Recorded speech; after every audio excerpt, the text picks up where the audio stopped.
Penny stock से भरा हुआ पोर्टफोलियो। बहुत ही सही टाइम पर आपने मुझे ये अपना पोर्टफोलियो सेंड किया ताकि मैं आपके पोर्टफोलियो का एनालाइज कर पाऊँ। अब आपके कमेंट्स आ रहे थे एंड मुझे कमेंट पढ़ के लगा ही कि आपने पूरा पोर्टफोलियो पेनी स्टॉक से बनाया है। अगर आपने बनाया है तो एक गलती की है, लेकिन उसको सुधारा भी जा सकता है। अभी देखिए बुल रन चल रहा है, मार्केट ऊपर ही चल रहा है, तो जैसे ही बुल रन खत्म होगा और मार्केट धड़ाम से नीचे गिरेगा तो मार्केट के बड़े बड़े स्टॉक्स को तो कुछ नहीं होगा। हाँ, वो थोड़े बहुत करेक्ट होंगे, लेकिन ये पेनी स्टॉक्स इस तरह से नीचे गिरेंगे ना, फिर बाद में उठने का नाम नहीं लेंगे। वी डोंट नो कि कौन सा पेनी स्टॉक मल्टीबैगर बन जाए, बट ये जो जनरल पेनी स्टॉक्स है वो नीचे इस तरह से गिरेंगे कि फिर बाद में उठने का नाम नहीं लेंगे। तो अभी बुल रन में जो आपको जनरल हो रहा है ना, प्रॉफिट लॉस कुछ नहीं हो रहा है, ये ब्रेकआउट पॉइंट पर है, ब्रेक इवन पॉइंट पर है, तो अभी आप ये अपने पोर्टफोलियो को चेंज कर सकते हो। बहुत ही गोल्डन अपॉर्चुनिटी मिली है। ऐसी अपॉर्चुनिटी लोगों को जल्दी नहीं मिलती है, और वो भी फ्री में तो नहीं मिलती है। देखिए मैं आपको बताऊंगा कि सबसे पहले तो आपने 60,000 का पोर्टफोलियो की वैल्यू है आपकी, और आपको 1.32% का प्रॉफिट भी हो रहा है। इसका मतलब आप लॉस में नहीं हो। बहुत ही गोल्डन टाइम पर आपका पोर्टफोलियो रिव्यू के लिए आया है।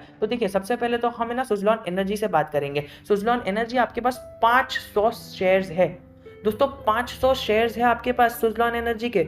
इट इज़ वेरी बैड, मतलब वेरी बैड मतलब क्या पता है आपको? 500 शेयर्स मतलब 3,000 रुपये आपने खाली सुज़लॉन एनर्जी के लिए इन्वेस्ट कर दिए। 3,000 रुपये is a very big amount as per your capital. आपका कैपिटल 60K का है, चलिए 60K के पर 3,000 ज़्यादा नहीं होता है, बट अकॉर्डिंग टू दैट ये आधा परसेंट तो होता है, और आधा परसेंट भी बहुत हो जाता है, मतलब 5% हो जाता है। 5% भी बहुत अमाउंट हो जाता है दोस्तों। 5% तो एक बड़े स्टॉक में भी नहीं लगाना रहता है। तो मैं आपको कहना चाहूँगा सुज़लॉन एनर्जी में अगर आपको पैसा रखना है ना, तो आप सुज़लॉन एनर्जी में 5 से 10 शेयर रख सकते हो, बाकी का अमाउंट निकाल दो। 100 रुपये से ज़्यादा रखना मत इसके अंदर, बिकॉज देखिए आपको ओवरऑल इसके अंदर लॉस ही हो रहा है। क्योंकि देखिए पेनी स्टॉक्स बहुत ही अट्रैक्टिव लगते हैं, हाँ आगे उनका फ्यूचर भी है, लेकिन लंबे और बड़े अच्छे फाइनेंशियली फ्री और फंडामेंटली गुड स्टॉक्स को होल्ड करोगे तो बहुत ही अच्छा मैसिव रिटर्न्स बन के दे सकता है। देखिए सबसे पहले तो मैं पोर्टफोलियो रिव्यू कर लेता हूँ, एंड देन फिर मैं आपको बताऊंगा कि कौन से स्टॉक को हटाना है, बिकॉज आपके पोर्टफोलियो में कई सारे एक ही सेक्टर के स्टॉक्स है। देखिए उसके बाद ट्राइडेंट। ओके, ट्राइडेंट का देखिए, अभी ट्राइडेंट एक अच्छी कंपनी है और उसका खाली आपके पास 10 ही शेयर है। मतलब मैं ये नहीं कह रहा कि सुज़लॉन एनर्जी भी अच्छी कंपनी नहीं है, लेकिन as compared to Trident, Trident एक अच्छी कंपनी है। तो ट्राइडेंट का आपके पास 10 ही शेयर है। अगर अभी देखिए ट्राइडेंट को ऐड करना है या लेस करना है, वो पूरे पोर्टफोलियो रिव्यू के बाद ही मैं बताऊंगा। टीटीएमएल, टीटीएमएल में भी आपने बहुत ज्यादा क्वांटिटी लेके रखी है। टीटीएमएल में 110 क्वांटिटी लेके रखी है, विच is not good. Vikas life care में तो आपने एक बहुत बड़ी क्वांटिटी लेके रखी है। अब देखिए अगर मेरे वीडियोस में अगर मैंने गलती से कभी कह दिया हो कि आप इसके अंदर बुलिश हो जाओ और पैसे लगा दो, तो फिर इतने ज्यादा पैसे नहीं लगाने के। मैं आपको वीडियो के एंड में बताऊंगा कि मेरा या फिर किसी भी यूट्यूबर का या फिर किसी भी बंदे का ये कहना मतलब इसके अंदर बुलिश हो जाओ और पैसे लगा दो, तो इसका मतलब कितना परसेंट ऑफ द कैपिटल पैसा लगाना है आपको, वो भी मैं बताऊंगा। क्योंकि कई बार क्या होता है ना, कई सारे यूट्यूबर्स या फिर कई सारे न्यूज़ चैनल से कहते हैं कि आप इसमें भर भर के पैसा लगा दो, बुलिश हूँ मैं, इसमें पैसा लगा दो, अच्छा खासा पैसा लगा दो। बट रिटेल इन्वेस्टर्स और बिगनर्स को पता ही नहीं रहता है कि कितना परसेंट कैपिटल लगाना है। वो लोग तो अपना 50-50% कैपिटल लगाते थे या फिर पूरा पूरा कैपिटल लगाते थे इन द होप कि ये पैसा डबल हो जाए। दोस्तों इसके बाद आता है Vodafone idea. I am not saying again कि ये विकास लाइफ केयर खराब कंपनी है। थोड़ा सा आगे बढ़ते हैं, वोडाफोन आइडिया। देखिए वोडाफोन आइडिया में तो मैं आपको स्टार्टिंग में कहना चाहूंगा, वोडाफोन आइडिया तो मुझे पसंद ही नहीं है। तो देखिए आपको 3% का प्रॉफिट हो रहा है ना, तो आप इधर से एग्जिट भी ले सकते हो, और अभी जो उसके अंदर 10% का अपवर्ड मूवमेंट आया तो आपको अच्छा खासा प्रॉफिट भी हो रहा होगा। तो आप इसके अंदर चाहो तो एग्जिट ले सकते हो, बहुत ही अच्छी एक आपको अपॉर्चुनिटी रहेगी। वोडाफोन आइडिया के अंदर आपको प्रॉफिट हो रहा है तो एग्जिट ले लो। थोड़ा सा और आगे बढ़े, फिर आता है बर्गर किंग। तो देखिए बर्गर किंग एक ओके, आपने 2,000 रुपीज इन्वेस्ट किया है, तो मैं आपको कहना चाहूंगा कि बर्गर किंग ओके आगे अच्छी कंपनी है, बट अकॉर्डिंग टू मी आपको ज्यादा इन्वेस्ट नहीं करना है। आपको देखिए अभी आगे का जो फ्यूचर है वो आईटी है, इलेक्ट्रिक व्हीकल है और 5G है। तो आपको ज़्यादा से ज़्यादा इलेक्ट्रिक व्हीकल, 5G और आईटी में इन्वेस्ट करना है। आई नो कि बर्गर किंग मतलब मैंने जो एक्सप्लेन किया था, एंड उसके बाद तो कोई भी बंदा स्टॉक ले ही लेगा, बट आपने बर्गर किंग लिया विच इज़ गुड। मैं आपको आगे एक्सप्लेन करूंगा कि किस स्टॉक को निकालना है। बर्गर किंग की 15 क्वांटिटी है, ठीक है। आगे बढ़ते हैं, आपको इसके अंदर लॉस भी हो रहा है, जनरली प्रॉफिट और लॉस आप देख रहे हो। और फिर अदानी पावर, अभी अदानी पावर और टीटीएमएल ये देखिए ये दोनों एक ही सेक्टर में काम आप कह सकते हैं, लेकिन आगे आगे हम इसके ऊपर भी डिस्कस करेंगे। अब देखिए आपके पास ट्राइडेंट भी है और आलोक इंडस्ट्रीज भी है, तो मैं आपको कहना चाहूँगा आलोक इंडस्ट्रीज को फुल्ली सेल कर दो, बिकॉज आपके पास ट्राइडेंट है और चाहो तो आप आलोक इंडस्ट्रीज का पैसा ट्राइडेंट में लगा सकते हो, because Trident is a good stock. मतलब खाली रिलायंस का बैकअप है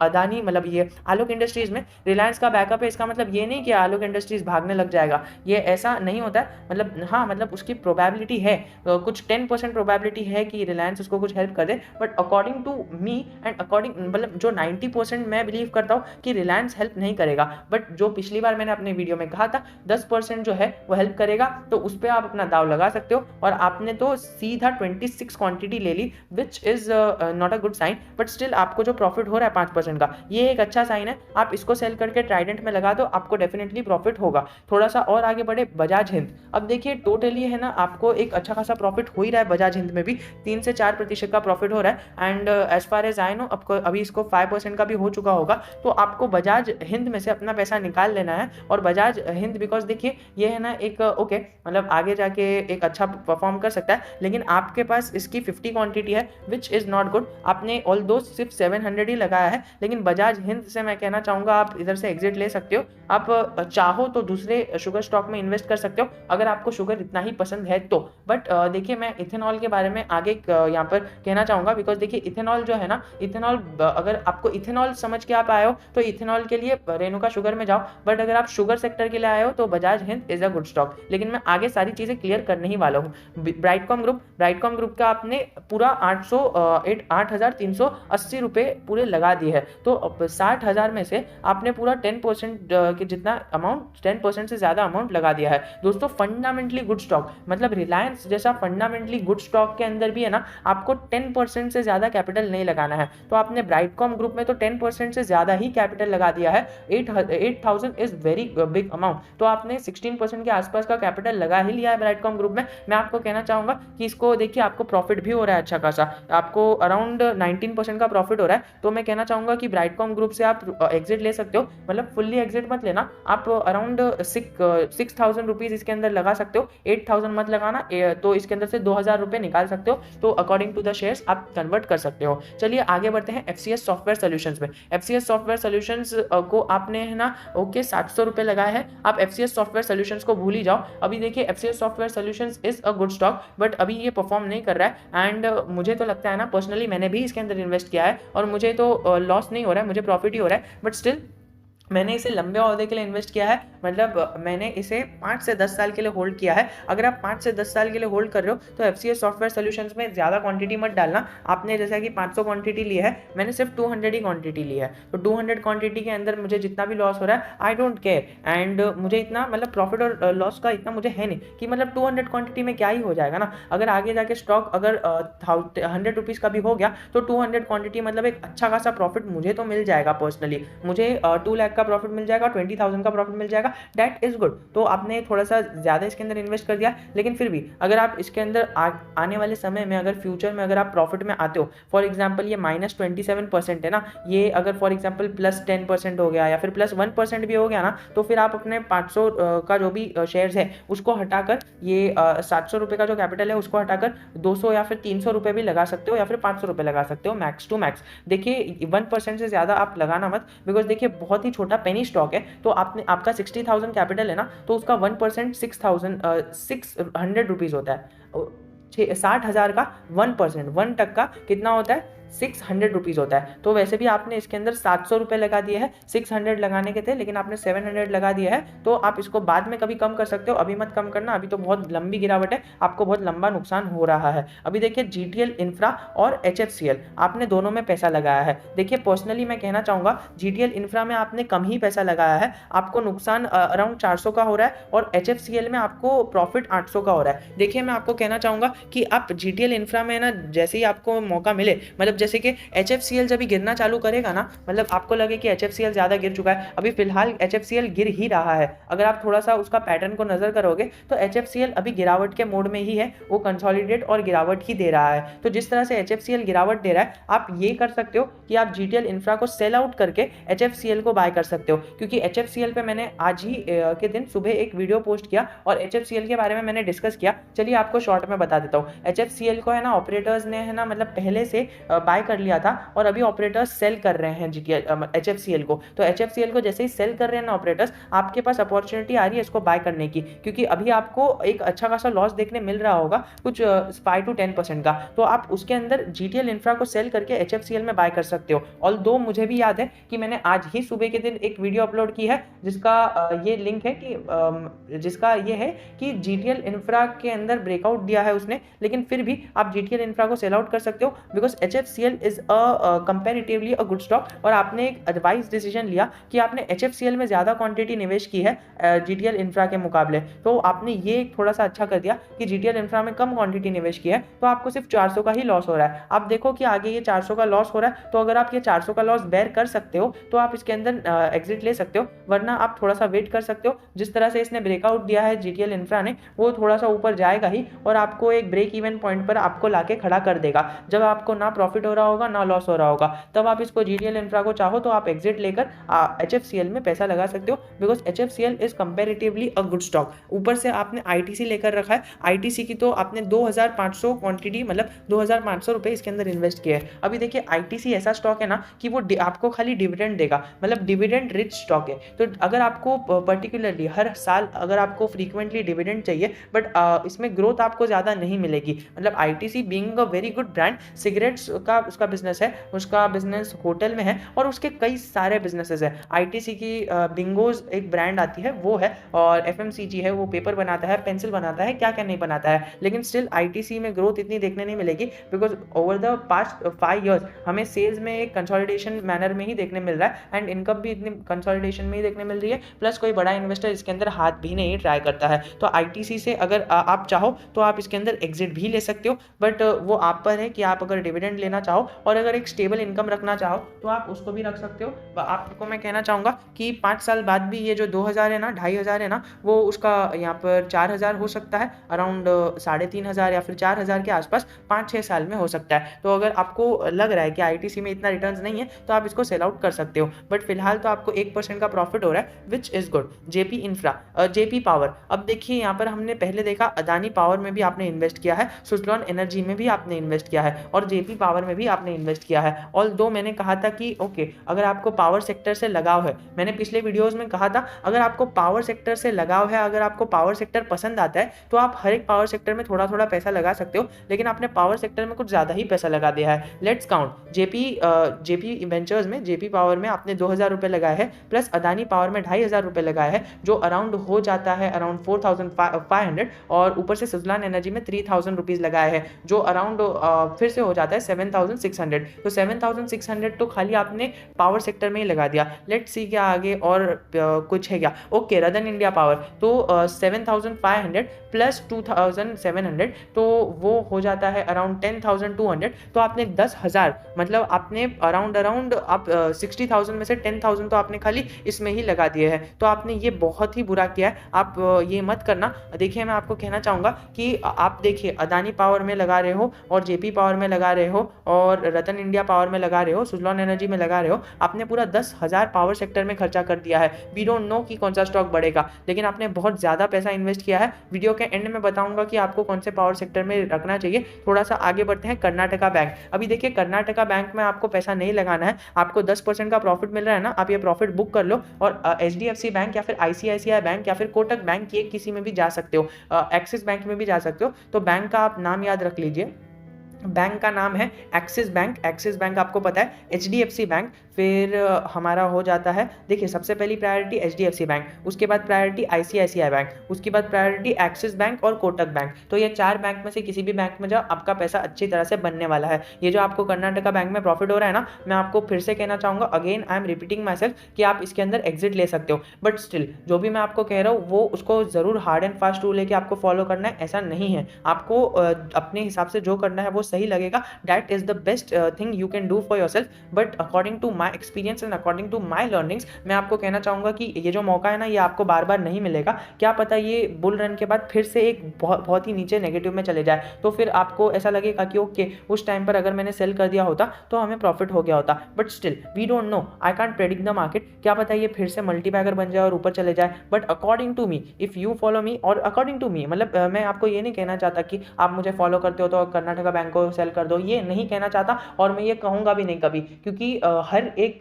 मतलब जो व्यूअर है, हर एक सब्सक्राइबर है is a person and he और she have the right to take decisions for themselves. तो ये आपका डिसीजन है, बिकॉज देखिए आप अगर मुझे ब्लाइंडली फॉलो करोगे, आप अगर किसी न्यूज़ चैनल को ब्लाइंडली फॉलो करोगे, आप अगर किसी भी एक्सपर्ट को ब्लाइंडली फॉलो करोगे, तो वो आपकी ग्रोथ को रिस्ट्रिक्ट करेगा एंड वो आपको रोकेगा ग्रोथ में। तो अगर आप 10 साल तक ये करते जाओगे ना, तभी भी आपको मार्केट के बारे में कुछ लर्निंग नहीं आएगी। बट देखिए मैं आपको लॉजिक इसीलिए तो बताता हूँ, मैं इसीलिए तो आपको बताता नहीं हूँ कि आपको बाय करना है कि सेल करना है, मैं आपको सिर्फ बताता हूँ कि आप ये सारी चीज़ें बाय करने की ओर सिग्नल दे रही है, ये सारी चीज़ें सेल करने की ओर सिग्नल दे रही है। अब आप डिसाइड करो कि आपको क्या बाय करना है। मैं इस तरह से अपने वीडियोज़ में डिज़ाइन करता हूँ और मुझे डिज़ाइन करने में भी बहुत टाइम लगता है। ऑल्दो मेरी एंकरिंग स्पीड और स्पीच अच्छी नहीं है, लेकिन जो मैं डिज़ाइन करता हूँ वो एकदम अच्छी तरह से डिज़ाइन करता हूँ ताकि आप लोगों को एक मतलब बेनिफिट मिल सके कि आप मतलब आप समझ सको कि ओके आपका दिमाग खुल सके। बिकॉज अलग अलग जगह पर आपको यही चीज़ मिलेगी, आप किधर भी चले जाओ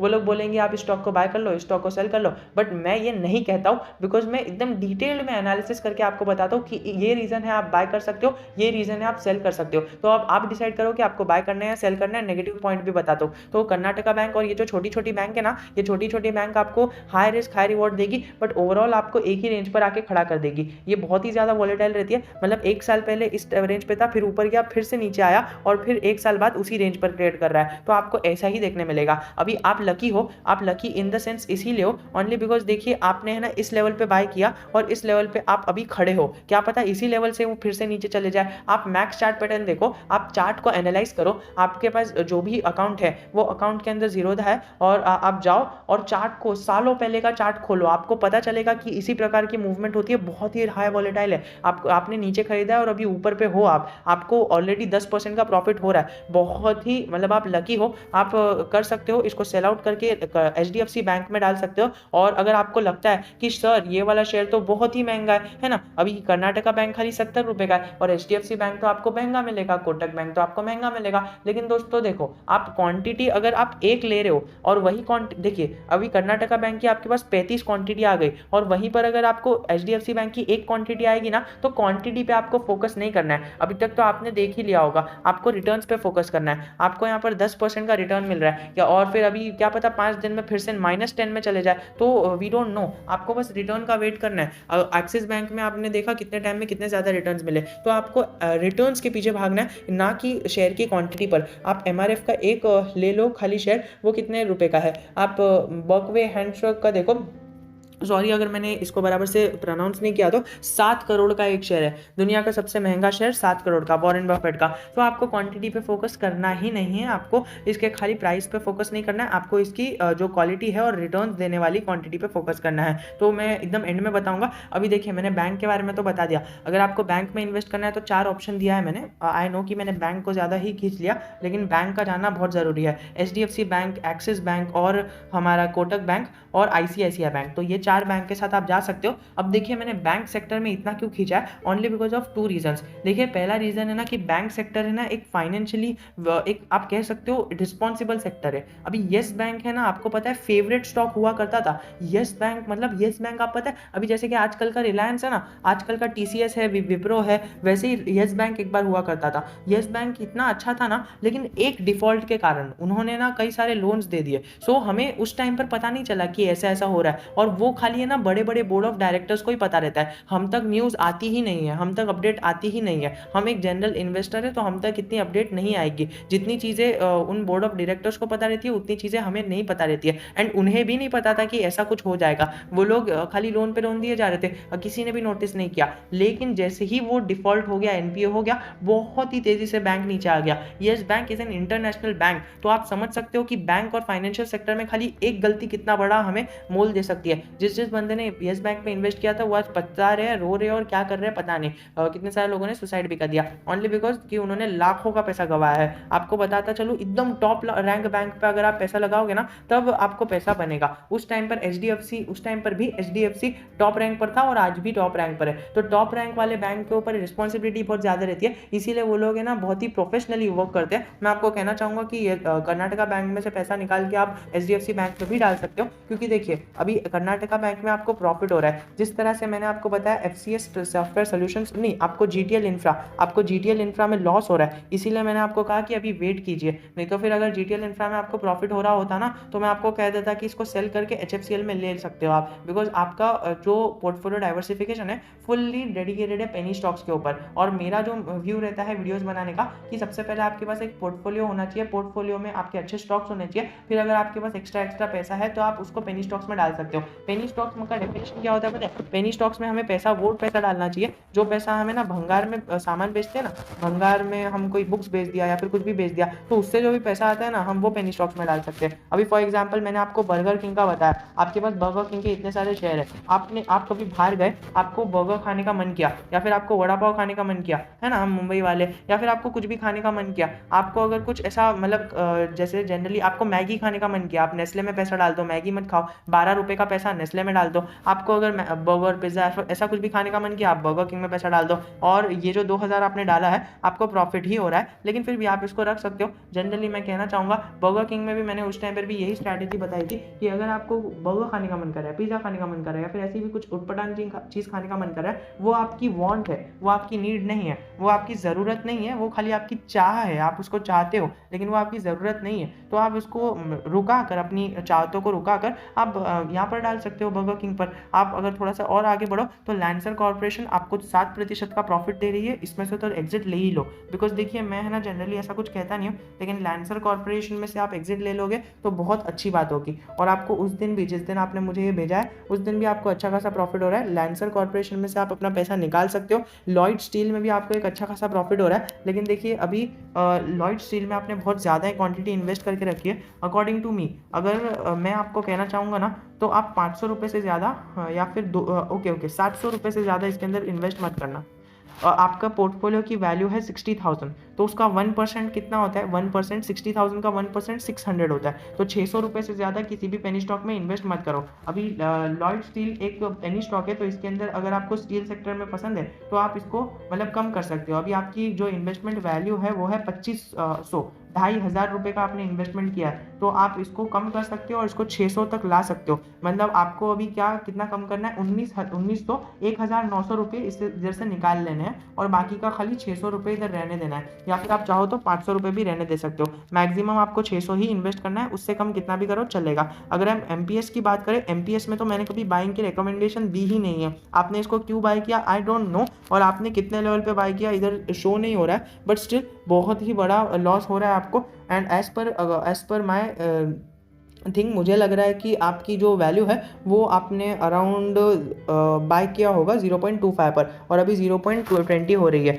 और ये मंडे टू मंडे स्टॉक है, आपको पता है मंडे टू मंडे ही चलता है और 0.25 पर ही चलता है। आपको ये स्टॉक अट्रैक्टिव लगा होगा और आपको डरने की ज़रूरत नहीं है। हर एक बिगनर को ये स्टॉक अट्रैक्टिव लगता ही है, ऐसे स्टॉक्स अट्रैक्टिव लगते ही है। आपने बाय कर लिया है कोई बात नहीं, लेकिन अगली बार जब भी आपको ये प्रॉफिट दिखना लगे, आपको ये जो 16% का लॉस दिखने मिल रहा है ना, आपको ये प्रॉफिट में दिखना मिले ना 16% का प्रॉफिट, भले आपको 80 रुपये का प्रॉफिट हो रहा हो, आपको 16% मतलब देखिए आपको या तो 0% होगा, या तो आपको 16% का लॉस होगा, या तो आपको 16% का प्रॉफिट होगा, है ना। या तो वो 0.25 पे जाएगा, या तो वो 0.25 पे है तो 0.20 पे जाएगा, या फिर 30 पे जाएगा। तो दोनों ही केसेस में आपको इससे मतलब 0 प्रॉफिट लॉस नहीं होगा, या तो आपको 16% का प्रॉफिट होगा या फिर 16% का लॉस होगा। तो आप एक काम कर सकते हो, जैसे ही स्टॉक 0.25 पर जाता है या फिर 0.30 पर जाता है, आप सेल ऑर्डर लगा सकते हो, क्योंकि देखिए 16% के लॉस में बेचना is not a good thing. और आपने वैसे भी 400 रुपये ही लगाए हैं, जो आपका 600 रुपये है ना, 600 रुपये का रूल है किसी भी पेनी स्टॉक में 1% से ज़्यादा मत लगाओ, वो आपने मीट करके रखा है। लेकिन फिर भी कहूँगा एमपीएस सॉफ्टवेयर सोल्यूशन से निकल जाओ। अगर आपको ऐसा लगता है कि नहीं मुझे इसमें रहना है, तो आप इसके अंदर रह सकते हो, क्योंकि आपने 1% से कम ही पैसा लगाया है। अगर आपको ऐसा मौका मिलता है तो नेक्स्ट टाइम आपने जो 400 रुपये लगाए हैं ना, उसको 300 रुपये कर दो, मतलब आधा % कर दो, ठीक है। मतलब 1% भी नहीं, आधा %, मतलब ओनली फॉर एमपीएस इन्फोटेक। तो आप इसको मतलब 100 रुपये जो है वो निकाल लो, कैसे भी करके निकालो, तो उतना पैसा आप निकाल लोगे तो आधा % रहेगा, वो चले भी जाएगा, तो आपको कुछ फर्क नहीं पड़ने वाला है। और दूसरी बात, आपने जो ये महिंद्रा लाइफ में आपने बाइंग ली है ना, महिंद्रा लाइफ में आपको प्रॉफिट भी हो रहा है, आप इसको सेल आउट कर दो और सीधा HDFC लाइफ के अंदर बाइंग कर सकते हो। अभी मैं ये मेरा रिकमेंडेशन है पर्सनली मतलब ऐसा कुछ नहीं है कि हार्ड एंड फास्ट रूल कि आपको HDFC में ही बाइंग करनी है, लेकिन HDFC is fundamentally good stock. और आपको पता है कि आने वाले टाइम में लाइफ इंश्योरेंस एक बहुत ही अच्छा रोल प्ले करने वाला है। अभी जैसे कि देखिए बजाज फाइनेंस, अभी हमारे टाइम पर ऐसा होता है कि काश दादाजी ने ना बजाज फाइनेंस में पैसा इन्वेस्ट कर दिया होता, काश दादाजी ने ना या फिर मम्मी पापा ने ना इधर ज़मीन खरीद ली होती, काश मम्मी पापा ने ना टाइटन में पैसा लगा लिया होता राकेश झुनझुनवाला जी जैसा, तो हमारे तो आज करोड़ों रुपए होते। तो ऐसा ना हो कि आने वाले टाइम में आपके भी पर पोते या फिर पोते ये कहे कि काश दादाजी ने ये कर लिया होता, so that will be a very awkward moment and दादी जी ने ये कर लिया होता, so that will be a very awkward moment for everyone of us, for everyone of you end of us. तो मैं यही कहना चाहूँगा कि life insurance is also a future, और लाइफ इंश्योरेंस के अंदर आप पैसा लगा सकते हो तो लगा देना। देखिए महिंद्रा लाइफ इंश्योरेंस, मैं ये नहीं कह रहा कि खराब कंपनी है, महिंद्रा एंड महिंद्रा कितनी अच्छी कंपनी है, और इसकी जो ग्रुप कंपनी है कितनी अच्छी कंपनी है, मल्टीबैगर कंपनी है, लेकिन मैं एक जनरल पर्सपेक्टिव रख रहा हूँ। ओके आपने एक ही शेयर लिया है ना, अगर आपके पास अभी एक्स्ट्रा पैसे आते हैं तो आपको अगर लाइफ इंश्योरेंस में एंट्री लेनी है तो आप HDFC के साथ भी जा सकते हो। और यहाँ पर जो हमारे पास SBI लाइफ दिख रहा है, SBI लाइफ को अगर आप इग्नोर करो तो भी चलेगा। मैं पर्सनली HDFC लाइफ के साथ जाना चाहूँगा। देखिए अगर फॉर एग्जाम्पल अगर मैं मतलब एक्स अमाउंट है, मतलब फॉर एग्जाम्पल एक एक्स अमाउंट है, उतना अमाउंट मुझे लाइफ इंश्योरेंस सेक्टर में डालना है, तो वो अमाउंट का मतलब जितना पूरे कैपिटल का नहीं, मतलब मेरा पूरा कैपिटल का नहीं, मेरा एक इतना कैपिटल है कि जितना मुझे लाइफ इंश्योरेंस सेक्टर में डालना है, तो उसमें से ना मैं ना 40% जो अमाउंट है ना वो LIC में डालूंगा। ठीक है, LIC में 40% डालूंगा, 30% of my capital will be in HDFC and 20% of my capital will be definitely in Mahindra life and 10% of my capital will be allocated in this SBI life. तो इस तरह से मैं एलोकेशन करूंगा। तो अब आप फिर से वीडियो को रिवाइंड करके देख सकते हो कि मैंने क्या कहा। थोड़ा सा आगे बढ़े, PMC फिनकॉर्प के बारे में जानते हैं। देखिए PMC फिनकॉर्प एक NBFC सेक्टर की कंपनी है, और PMC फिनकॉर्प को हर एक बंदा रेकमेंड क्यों कर रहा है, only because of one reason. देखिए PMC फिनकॉर्प एक NBFC कंपनी है, नॉन बैंकिंग फाइनेंशियल कंपनी है, और बजाज फाइनेंस भी आपको अगर याद हो तो बजाज फाइनेंस भी एक नॉन बैंकिंग फाइनेंशियल कंपनी है।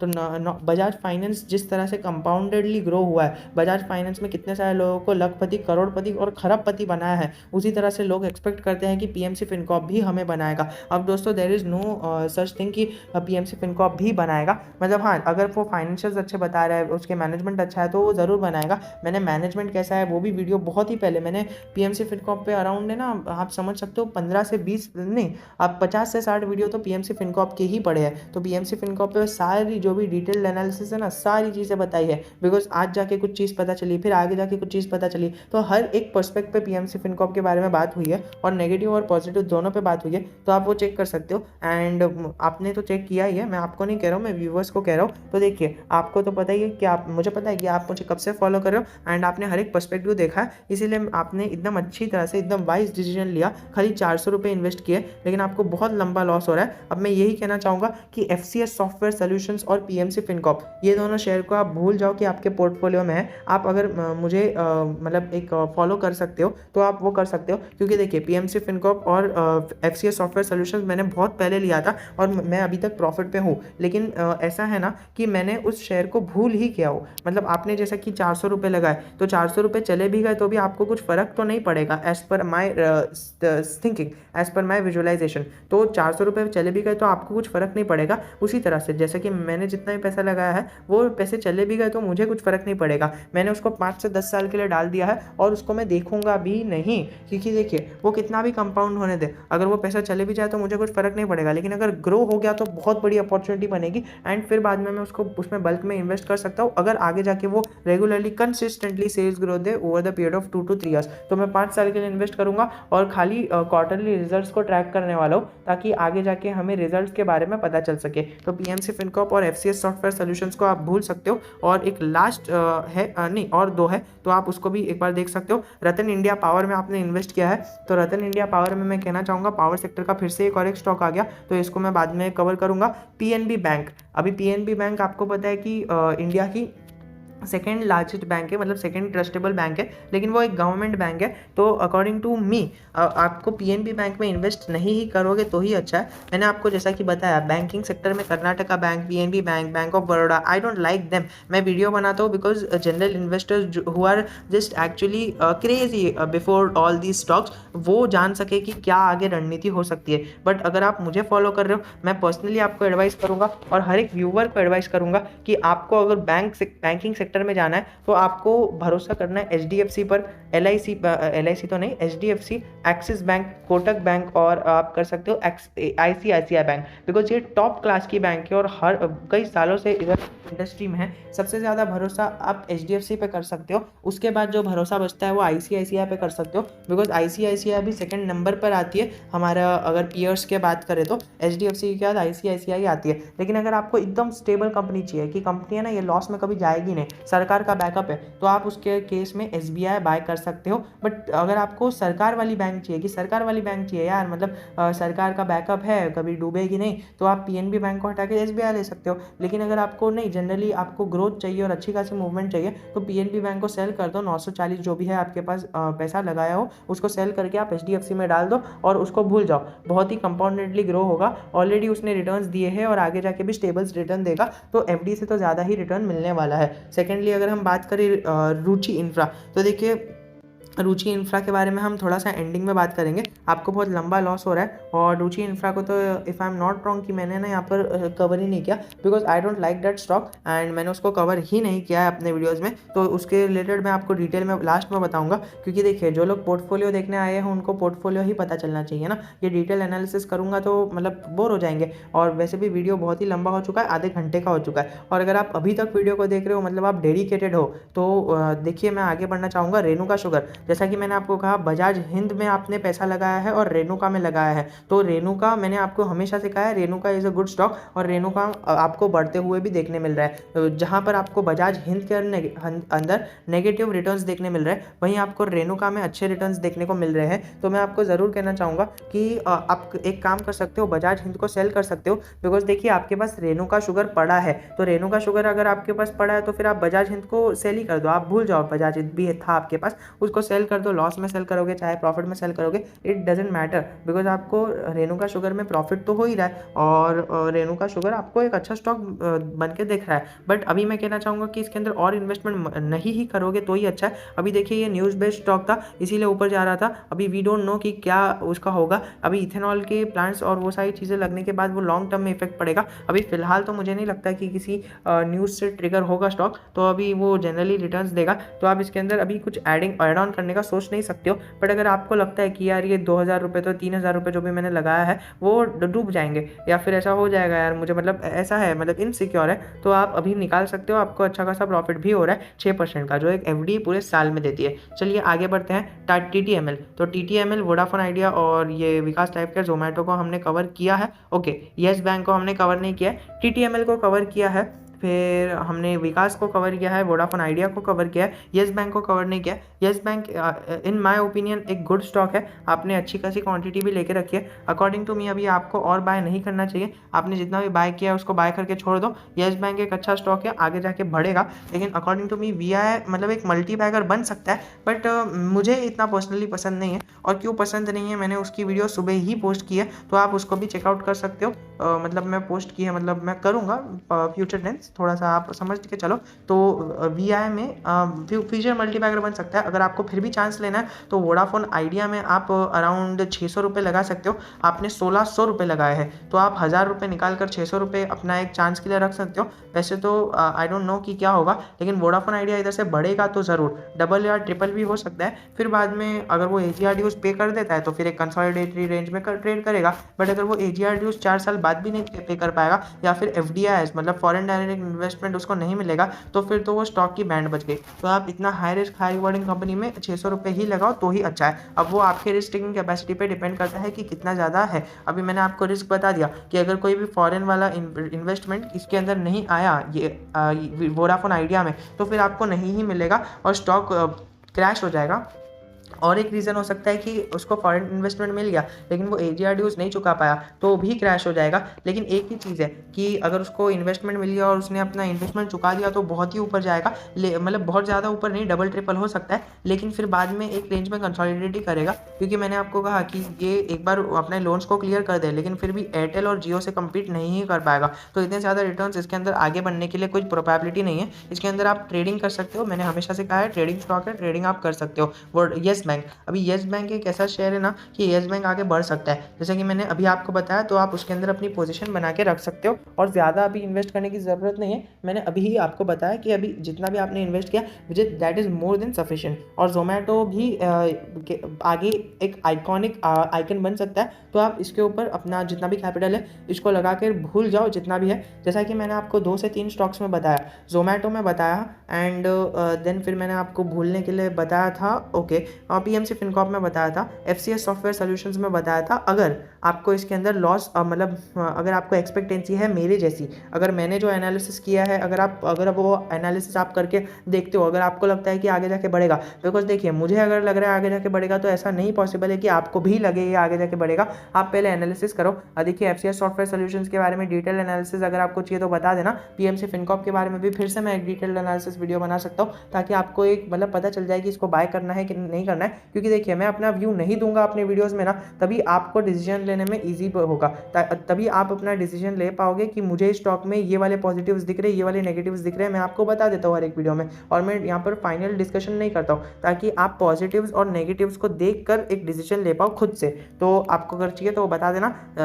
पर्सनली मैं तो पीएमसी फिनकॉर्प और लॉयड स्टील और हमारे इसको होल्ड करने ही वाला हूँ। एफसीएस सॉफ्टवेयर सॉल्यूशंस पे तो मैंने आपको कहा इसको सेल कर सकते हो आप। और जो बीसीजी है मैंने आपको क्या कहा, ब्राइटकॉम ग्रुप, विकास लाइफ केयर, और ब्राइटकॉम ग्रुप, विकास लाइफ केयर, बर्गर किंग, और दूसरा हमारा ओके थोड़ा सा इधर आओ, जोमेटो। तो ये 3 शेयर जो है बर्गर किंग, जोमेटो, विकास लाइफ केयर और ये ब्राइटकॉम ग्रुप, आप इसके अंदर आंख बंद करके निवेश मतलब अभी जितना भी निवेश किया इसको भूल सकते हो और लॉन्ग टर्म के लिए कंपाउंड होने के लिए रख सकते हो। बहुत अच्छे निवेश आपको करके देगा। अब देखिए आपको मैं ये एक चीज़ बता दूंगा कि जिस तरह से आपका पूरा पोर्टफोलियो डाइवर्सिफाइड है पेनी स्टॉक्स में, अब मैंने जो भी आपको स्टॉक्स बोले हैं आप उसको सेल आउट करके एक अच्छे खासे इन्वेस्टमेंट में प्लान कर सकते हो। जिस तरह से मैंने आपको बताया पीएनबी बैंक को आप सेल कर सकते हो और हमारे कर्नाटका बैंक को सेल कर सकते हो, क्योंकि देखिए आपको दोनों में ही अच्छे खासे रिटर्न्स मिल रहे हैं, तो वो रिटर्न्स को भी निकाल सकते हो और एक एचडीएफसी बैंक में पैसा डाल सकते हो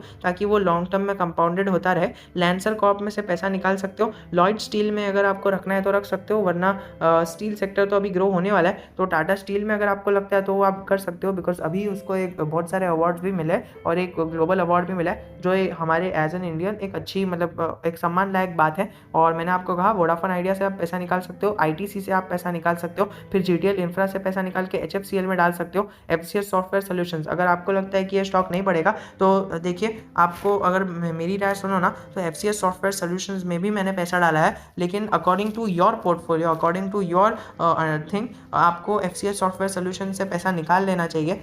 थोड़ा सा आप वेट कर लो, आप 1 आध महीना वेट कर लो। अगर ये 30% से ज़्यादा नेगेटिव रिटर्न्स देता है, अभी फिलहाल तो मुझे नहीं पता आपको कितने नेगेटिव रिटर्न्स दे रहा है, लेकिन अगर ये 30% से ज़्यादा नेगेटिव जाता है ना, 35% से ज़्यादा, तो आप इसको सेल आउट कर देना। आपको जितना भी लॉस होता है वो तो दूसरे स्टॉक्स रिकवर कर लेंगे, लेकिन आप इसको 35% से ज़्यादा लॉस होता है ना, तो वो बहुत ही ख़राब माना जाता है। 35% से ज़्यादा लॉस होता है तो आप इसको सेल आउट करके निकल सकते हो। और विप्रो, आईटीसी या फिर विप्रो, ये देखिए ये 3 कंपनी बता रहा हूँ आपको, तीनों में से कोई भी एक कंपनी में अपना पैसा डाल देना। विप्रो बता रहा हूँ, इन्फोसिस बता रहा हूँ और टीसीएस बता रहा हूँ। तो ये एफसीएस सॉफ्टवेयर सॉल्यूशंस और जो लैंसर कॉर्पोरेशन है, ये दोनों को सेल आउट करके, और ये एमपीएस इन्फोटेक, ये तीनों को सेल आउट करके आप पैसा डाल सकते हो हमारे विप्रो में या फिर इन्फोसिस में या फिर टीसीएस में। तो मैं तो आपको रेकमेंड करूँगा इन्फोसिस या फिर विप्रो में जाओ, क्योंकि इनमें ग्रोथ का बहुत ही बड़ा स्कोप है। टीसीएस तो बहुत बड़ी कंपनी है, तो आप इन्फोसिस या फिर विप्रो में जा सकते हो। ये दोनों में से आपको जा सकते हो, आपको एक अच्छा खासा प्रॉफिट भी मिलेगा। और इन्फोसिस में तो अभी आगे जाके उसके टारगेट्स भी बहुत बड़े हैं, तो उसमें भी आप जा सकते हो। अब देखिए इन दोनों में से आपको रैंडमली सिलेक्ट करना है, आप एनालिसिस मत करो, आप खाली रैंडमली दोनों में से कोई एक सिलेक्ट करो, आंख बंद करके या फिर कोई भी एक गेम खेल के दोनों में से एक सिलेक्ट कर लो और उसमें पैसे डाल दो। आपने जितने भी FCS में डाले हैं, जितने भी 700 रुपये डाले हैं, जो भी डाले हैं, 1000 रुपये डाले हैं, सब उसको निकाल कर ये दोनों में से इन्फोसिस या फिर विप्रो में डाल दो। और दूसरा मैंने कहा महिंद्रा लाइफ में अगर आपको थोड़ा सा इनसिक्योर लग रहा है, अगर आपको लग रहा है कि नहीं नहीं HDFC लाइफ बेटर रहेगा, तो आप HDFC लाइफ में भी पैसे डाल सकते हो। थोड़ा सा और आ गया है, अभी मैं आपको बताऊंगा ITC में क्या करना है। अकॉर्डिंग टू मी ITC में पैसे निकाल के आप इन्फोसिस और विप्रो में थोड़ा सा और पैसा डाल सकते हो। जैसा कि मैंने आपको बताया, FCS सॉफ्टवेयर सोल्यूशन से पैसा निकालोगे और ITC से पैसा निकालोगे और लैंसर कॉर्पोरेशन से पैसा लगा लोगे, और ये तीनों से पैसा निकालने के बाद आप डालोगे विप्रो में या फिर इन्फोसिस में। ये दोनों में से किसी एक ही कंपनी में डालना। आप पहले एनालिसिस करना और जो भी करेंगे आप करना, या फिर आपको चाहिए तो मुझे कमेंट सेक्शन में बताना, मैं वो कर लूँगा। और दोनों में से मैं आपको बता दूंगा कौन सा लेना है एकदम डिटेल में। अभी फ़िलहाल तो मैंने एकदम 1 महीने पहले किया था, उसमें इन्फोसिस ये विनर निकला था, लेकिन फिर भी अगर आपको चाहिए तो मैं दोनों में फिर से करके बता दूंगा। अब देखिए ये दोनों में से किसी एक ही में लेना, बिकॉज आपके पास पोर्टफोलियो में स्टॉक्स भी बहुत सारे हैं, तो पोर्टफोलियो में स्टॉक्स भी कम करने पड़ेंगे आपको। 20 स्टॉक्स एक आइडियल अमाउंट रहता है, 20 स्टॉक्स रखने चाहिए, मिनिमम 18 रखने चाहिए और मैक्सिमम 23 रखने चाहिए।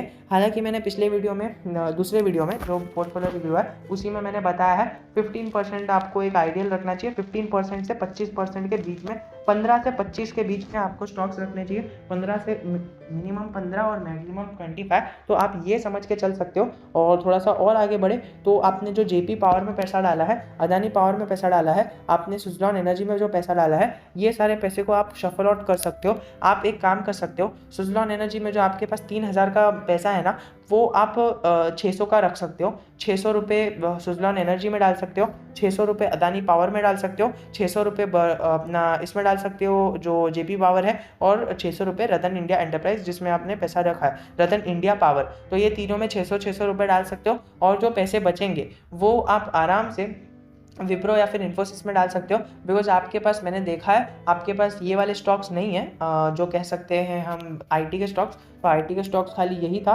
जो GTL इंफ्रा नहीं, FCS सॉफ्टवेयर सोल्यूशंस, तो उसको हटाकर आप डाल सकते हो इन्फोसिस और विप्रो में। तो आपको फिर से एक रिपीट कर लेते हैं क्या करना है। आपको आलोक इंडस्ट्रीज़ में से पैसा निकाल के ट्राइडेंट में डालना है, फिर आपको सुजलॉन एनर्जी में और जो भी पावर सेक्टर के स्टॉक है, Suzlon energy, Adani power, Adani transmission, और जो भी है आपके पास रतन इंडिया पावर, और तीसरा जो है ये है हमारा तीसरा JP पावर, ये तीनों में से पैसा निकाल के उन लोग में सिर्फ 600 रुपये रखने हैं, बाकी आपको निकालना है। और इन्फोसिस या फिर विप्रो दोनों में से किसी एक स्टॉक में डालना है। विकास लाइफ केयर को टच भी नहीं करना है, इसको भूल जाओ, बहुत ही अच्छा शेयर है। वोडाफोन आइडिया, अभी मैं जल्दी ही राइट इशू कैसे आता है वो मैं बना दूंगा, और वोडाफोन आइडिया में से पैसे निकाल सकते हो। फिर आप थोड़ा सा और नीचे जाओ तो जोमेटो में रहने दो पैसे, येस बैंक में भी रहने दो पैसे, TTML में से आप पैसे रख सकते हो, बिकॉज अभी आपको फ़ायदा ही हो रहा होगा। अभी जनरली TTML बहुत ही अच्छी तरह से बढ़ा है, तो आपको अच्छा खासा फ़ायदा हो रहा होगा TTML से, so you can continue TTML। आपने 4000 रुपये लगाए हैं, अगर आपको 4000 रुपये ज़्यादा लगते हैं तो आप ये देखिए, आपके पास क्वांटिटी 100 की है, तो आप 100 की क्वांटिटी मतलब 110 की है, तो आप उसको घटाकर 100 की क्वांटिटी रख सकते हो। ये जो 10 TTML के शेयर है उसको भी निकाल दो, इन्फोसिस या फिर विप्रो में पैसे डाल दो। और थोड़ा सा और आगे बढ़े, जो बैंकिंग सेक्टर के बारे में मैंने आपको बताया, बैंकिंग सेक्टर में आप पैसा निकाल कर अराउंड डाल सकते हो, HDFC में डाल सकते हो या फिर ICICI, दोनों में से किसी एक में डाल सकते हो। या फिर थोड़ा सा और रिस्क लेना है और हाई रिवॉर्ड चाहिए तो ICICI के बाद आता है हमारा कोटक बैंक, और आता है हमारा दूसरा जो मैंने आपको बताया था वो वाला bank, around Kotak, HDFC, ICICI, and third bank कौन सा था वो आप मुझे कमेंट सेक्शन में बता देना। तो थर्ड बैंक भी जो मैंने आपको कहा था, येस बैंक में तो आपको अभी फ़िलहाल के लिए इन्वेस्टमेंट करंटली नहीं करनी है, आपकी जो भी इन्वेस्टमेंट है वो बहुत ही ज़्यादा अच्छी है, आप उसको कंटिन्यू करके चल सकते हो। और रुचि इंफ्रा में मुझे इतनी कोई रुचि नहीं है, तो आप इसको एक अराउंड कर सकते हो कि ओके 10% जो मुझे लॉस हो रहा है, अगर आप थोड़ा सा दिल पे पत्थर रख के इसको बुक कर सकते हो तो बुक कर देना। लेकिन अकॉर्डिंग टू मी, मैं आपकी जगह होता तो मैं इसको बुक नहीं करता, मैं इसका वेट करता जब तक कि मैं इसमें प्रॉफिट में नहीं आता। मैं वेट करता अंटिल मैं इसमें प्रॉफिट में नहीं आता, जब जैसे ही मेरा ब्रेक इवन पॉइंट आ जाता, मतलब ना तो मुझे प्रॉफिट हो रहा है ना तो मुझे लॉस हो रहा है, तो मैं इसमें सेल करके निकल जाता। या फिर अगर अच्छी वॉल्यूम के साथ ट्रेडिंग हो रही है तो मैं इसके अंदर वेट करता। और रुचि इंफ्रा को मतलब जनरली एक ट्रेडिंग पर्पस के लिए आप समझ सकते हो, इन्वेस्टमेंट पर्पस के लिए Ruchi Infra is not a stock. और जो भी मतलब आपको मैं सजेशन दे रहा हूँ वो मैं इन्वेस्टमेंट और बेसिस पे दे रहा हूँ, ट्रेडिंग बेसिस पे नहीं दे रहा हूँ। जैसा कि मैंने आपको बताया कि अगर आपको ट्रेडिंग चाहिए तो वोडाफोन आइडिया में आप अभी पैसा रख सकते हो, और दूसरा रुचि इंफ्रा में आप पैसा रख सकते हो, और एमपीएस इन्फोटेक, ये 3 स्टॉक जो है इसके अंदर आप पैसा रख सकते हो, और ताकि आपको एक ट्रेडिंग पर्पस हो जाए और स्विंग ट्रेड के लिए पैसा रख सकते हो। अगर आपने इसको स्विंग ट्रेड के लिए पैसा रखने का डिसाइड किया है, मुझे कमेंट सेक्शन में बताना, ताकि मैं आपको बता सकूं कि इन्हें कभी सेल करना है। बिकॉज हम पैसा तो ले लेते हैं, भर तो देते हैं, लेकिन सेल कभी करना है वो हमें पता नहीं रहता है, तो वो भी मैं आपको बता सकता हूँ, वो मुझे आप कमेंट सेक्शन में बता ही देना। आईटीसी में मुझे लगता है कि आपने ज़्यादा इन्वेस्टमेंट नहीं किया है, तो आपको जैसा कि मैंने आपको पहले कहा था कि इसके अंदर अगर आपको रहना है तो आप रह सकते हो, लेकिन इतनी ज़्यादा ग्रोथ नहीं मिलेगी। तो आईटीसी को अगर आप चाहो तो सेल आउट करके एचयूएल में पैसा डाल सकते हो, हिंदुस्तान यूनिलीवर, ताकि आपके पास एक अच्छी ब्रांड वाला भी पैसा हो। तो ओवरऑल मैंने हर एक चीज़ के बारे में डिस्कस कर दिया है। अगर आपको अभी तक कुछ भी डाउट है, comment section is always open for you. और मैंने एक और एक पोर्टफोलियो रिव्यू का वीडियो बनाया है, वो भी पूरा फुल ऑफ इन्फॉर्मेशन है। उसमें तो लास्ट में है ना, मैंने पूरा एक उनके क्वेश्चन लिया है, उन्होंने पूरा क्वेश्चन मुझे भेजा था, 5-6 क्वेश्चन, वो सारे क्वेश्चन के जवाब दिए हैं मैंने, तो उसको भी आप चेकआउट कर सकते हो। वरना आपने जो भी गलती की है, आई होप कि मैंने वो सारी चीज़ें क्लियर कर दी हो। और उसके अंदर वो जो दूसरी वीडियो है मैंने उसके अंदर ये भी डिस्कस किया है कि कितना % ऑफ द कैपिटल आपको एक स्टॉक में डालना चाहिए, कितना % ऑफ द कैपिटल आपको एक सेक्टर में डालना चाहिए, कितना % ऑफ द कैपिटल आपको पेनी स्टॉक्स में डालना चाहिए। चलिए मैं पेनी स्टॉक्स का बताता हूँ। पेनी स्टॉक्स में आपको 1% से ज़्यादा कैपिटल नहीं डालना है, बट अगर आपको लगता है बहुत ही अच्छा स्टॉक है तो 5% से ज़्यादा कैपिटल एक पेनी स्टॉक में नहीं डालना है। चलिए आज की वीडियो को इधर ही समाप्त करते हैं, बिकॉज देखिए आपने ना मुझे क्वेश्चनर नहीं भेजा था, और मैं शायद पूछना ही भूल गया था कि आप मुझे क्वेश्चनर भेजो। तो अगर आपके पास अभी भी कोई क्वेश्चन है तो मुझे आप इंस्टा पे डीएम कर सकते हो, या फिर मुझे ईमेल कर सकते हो। अब देखिए नीचे मैंने एक ईमेल दिया होगा ask.fingrow.com, ask.fingrow.com। और अगर आपको भी अपना पोर्टफोलियो इसी तरह भेजना है तो आप मुझे भेज सकते हो, क्योंकि मुझे पता है कि बहुत ही कम लोग यहाँ पर देख रहे होंगे, लेकिन जो भी देख रहा होगा वो बहुत ही मतलब एक लकी होगा। बिकॉज देखिए अगर आप अभी तक वीडियो देख रहे हो ना, तो आपका पोर्टफोलियो अगर रिस्क में है तो वो मुझे देख सकते हो, फ्री में ऑफ कॉस्ट मैं आपको कर दूंगा।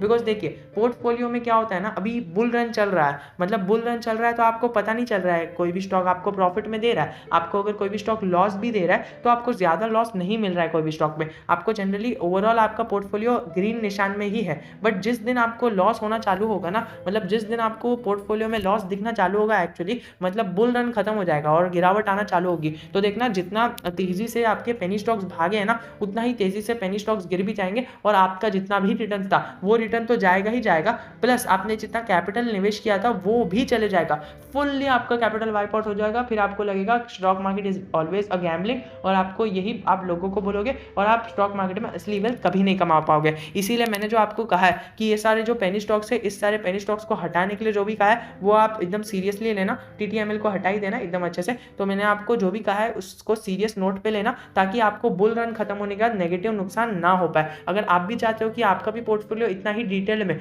आधे घंटे, मतलब 1 घंटा हो गया मोस्ट प्रोबेबली 57 मिनट्स हो गए, तो इतना डिटेल में अगर आपको भी अपने पोर्टफोलियो का रिव्यू कराना है, फ्री ऑफ कॉस्ट है दोस्तों, free of cost. Free of cost में क्या मिलेगा आपको खाली नीचे ईमेल कर देना है मुझे, अपना नाम, अपना जो भी है, अपनी एज बोल दो, आप मुझे अपनी स्टोरी बोल सकते हो, सारी चीज़ें बोल सकते हो, ताकि मैं आपको वीडियो में सारी चीज़ें डिस्कस कर दूं। आपको अपना नाम डिस्क्लोज करवाना है तो वो भी बता देना, नहीं करवाना है तो भी बता देना। अभी जैसे कि वो पिछला वाला वीडियो है उसके अंदर पोर्टफोलियो होल्डर को अपना पोर्टफोलियो नाम नहीं दिखाना था, तो मैंने नहीं दिखाया, लेकिन उन्होंने मुझे अपना नाम बताया था। That is the thing. तो आप मुझे अगर अपनी एज भी बता दोगे तो भी मुझे पता चल जाएगा कि आपको कितने साल के लिए होल्ड करना है। बिकॉज देखिए अगर आपकी एज 20 साल की है तो आपको मैं अलग तरह से गाइड कर सकता हूँ, और अगर आपकी एज 40 साल की है तो मैं आपको अलग तरह से गाइड कर सकता हूँ। बिकॉज 40 साल वाले की जो रिस्क टेकिंग कैपेसिटी है वो अलग रहती है, और 20 साल वाले की अलग रहती है, तो वो अलग अलग रिस्क टेकिंग कैपेसिटी के हिसाब से एज क्राइटेरिया भी बहुत बड़ा मैटर करता है। आप अपनी इनकम भी बता सकते हो या फिर कुछ भी बता सकते हो, जो हर एक चीज़ जो मुझे आपके लॉन्ग टर्म पोर्टफोलियो को डिजाइन करने के लिए आप मेहनत लगेगी। तो देखिए ये सारी चीज़ें वीडियो को आज ही समाप्त करते हैं। If you have any doubt relating anything, I am always just a comment away from you, free of cost.